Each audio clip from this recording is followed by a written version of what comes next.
Hi and welcome back, fans of terrible awful games. Today is episode 3 of Cassette 50 on a Commodore 64 made by Cascade, for some reason known to only them. Perhaps he was from the devil himself to torture people on this earth, who knows, but yeah, it got made and I've been playing it. So this is game 21 to 30. Without further ado, bring on the shite.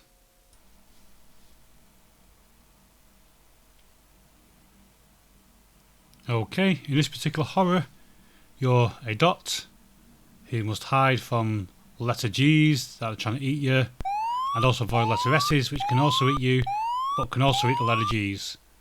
So, oh yeah, and it crashed randomly. And yeah, so that's your mission. You have to escape the gulpers, which pretty much amounts to painstakingly trying to move your dot until it actually does what you ask it to, which most of the time it just ignores you. It's all very slow and jerky and crap, and exactly what you come to expect from Cascade Cassette 50. So tactically, it pretty much amounts to finding one of his S's, hiding behind it, and trying to make the G's go into the S, and then they get eaten and die, and this bloody awful sound effect comes out of it. So, yeah. It's not exactly action-packed. It's using some kind of either turn-based mechanism or it's just really bloody slow. I think it might be the second one. So yeah, whatever. Moving on to the next.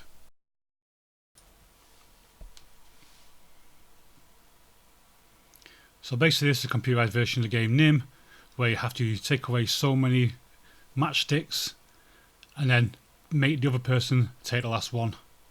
Except decide to turn on its head by doing it over 3 rows and let you take as many as you want to, which doesn't add anything new to the game, just makes it even more utterly pointless and bollocks than it already is. So yeah, nothing else to say about this game other than it's absolutely shit.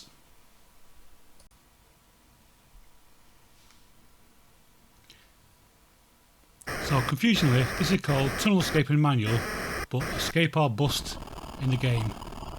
And yeah, this might look familiar. It's a rip-off of Crazy Balloon. That's what it was called in the old arcade game. But anyway, you got your balloon, which seems to be moshing.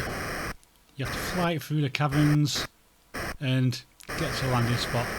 And then you move on to another level, unless you're absolutely terrible like me and can't get past the first one. But this is definitely the most polished game so far in here. And it just so happened to have Cascade's name on it. So it looks like they weren't completely and utterly ashamed of this one.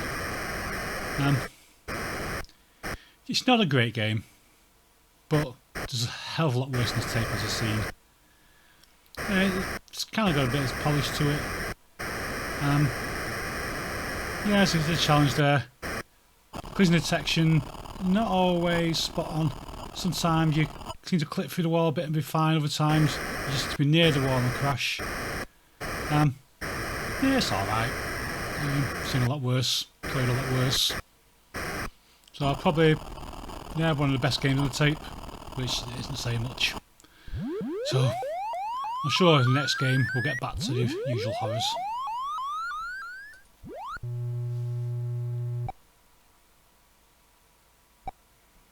So upon seeing the title Barrel Jump, I was expecting to be playing the worst version of Kong I'd ever seen. If only that was the case. This is worse than that could possibly be. So yeah, you play some guy named Bob, Dave, Bill, Steve, I've no idea, it's some generic name.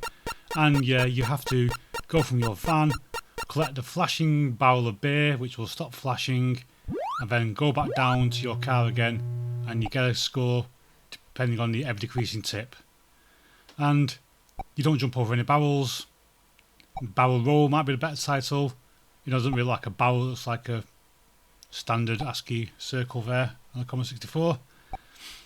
And yeah, this is shite. It's very, very boring. There's no challenge to the game whatsoever. The only way you die is by the horrible controls, because sometimes you move, it doesn't move. Sometimes you move, it jumps a couple of spaces quickly, causing you to die. Yeah, that's it. Nothing else exciting happens. You don't get any enemies on the screen. You just walk over this barrel. See, there you go. It just went 2 spaces very, very quickly. More a bag of shit in the barrel last, really. Moving on.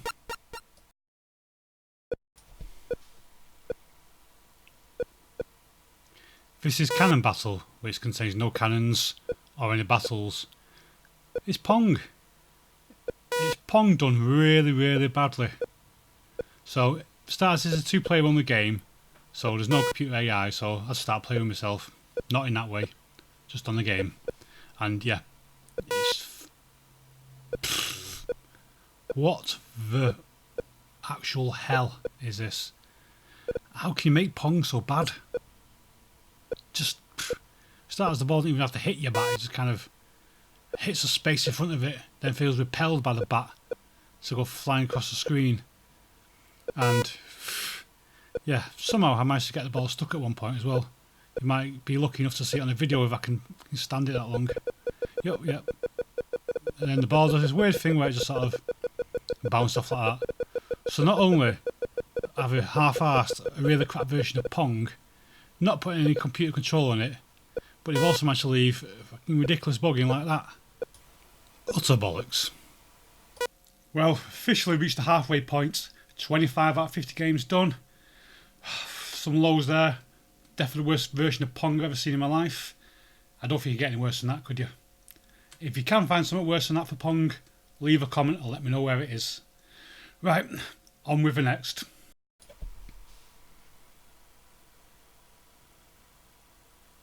Here we have Overtake. Yet another dodgy two-player game on here with no computer-controlled opponent. So the idea is you race around the world's most boring track in the world's most boring cars, and yeah, you can turn left to right. You have an accelerate button which you use up fuel. Once you're out of fuel you can't accelerate, and yeah, it is about as exciting as it looks. Maybe you can get a bit more fun out of it in two player, but I highly doubt it. So yeah, time to move on.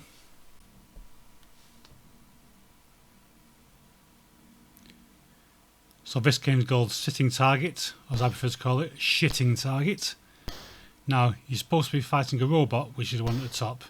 Looks more like the club symbol from the ASCII character set, but who am I to judge? And anyway, as you saw, there were some controls to use to move up, down, left and right, and you can fire in 4 directions as well, allegedly. Now, I followed the instructions, and most of the time when I hit the keyboard, absolutely nothing happened. This could be down to another one of those genius moves by the Cascade where everything else stops when the projectile fires, which might be why I ignored my controls, but yeah, occasionally it moved, most of the time it didn't. Who cares really, this is just absolute garbage. Next.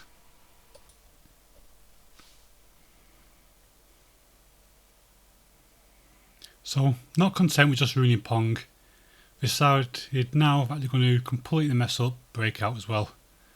So this is smash the windows, so I think they're supposed to be windows. Yeah, this is tragic, absolutely tragic. I mean, even doing basic, I think I can make a better Breakout game than this. In fact, that might be a challenge. I might make my own really crap version of Breakout. It will still be better than this effort. So yeah, the ball doesn't even disappear off the screen, it kind of hangs there, and if your bat's not there you lose a ball. If your bat's there you might lose a ball as well. It's just garbage. Absolutely utter garbage. So yeah, tell you what, when I hit 30 subscribers I'll get the old Commodore out and I will program my own version of this. I bet it's better than smash the bloody windows. Moving on.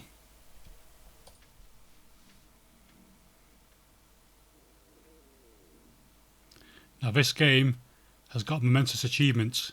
It manages to be, so far, the worst game on the tape. And I don't think it's going to get beaten. Because it doesn't tell you the controls when you start this game. Neither joysticks do anything. And neither does any key on that bloody keyboard. I press all the keys playing this game. Nothing has any influence over what happens. This guy just slowly slides down the screen. And until it hits the bottom, at which point you die. And that's it. Perhaps there's some magical formula for unlocking it so it moves, but I don't know what it is. It's like when you get those really shit games but nothing but quick time events. But we don't even have any bloody quick time events. Absolute utter garbage of the worst kind. So yeah, I cannot see this getting beaten. This is going to stay the champion of shit games on this tape.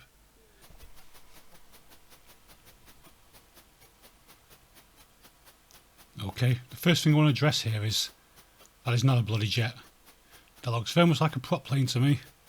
That is definitely not a jet. So I don't know why they call it jet flight. But yeah. Anyway, you fly across the screen. It's getting lower and lower and lower. And you have to bomb these buildings so that you don't crash into them. And I'm pretty sure this is a rip-off of another game. I can't remember what it's called, but there's something very similar to this that came before it. And yeah, it's not a surprise that it's another rip-off. So yeah, your plane slowly moves across the screen and slowly descends. Now, it's a race against time really to see whether boredom gets you first or the buildings. I'm going to place my bets here on boredom. Well, we've now officially made it to game 30 out of 50 on Cascade Cassette 50 on a Commodore 64. And yeah, it's hard going. It's hard going. Some absolute terrors in the last 5 games there, but yep, the show must go on. So join me next episode when I do games 31 to 40, question my life's choices, and you probably have to question your own if you started watching this. So yeah, if you do like it, subscribe, like, comment, whatever. And I'll see you next time.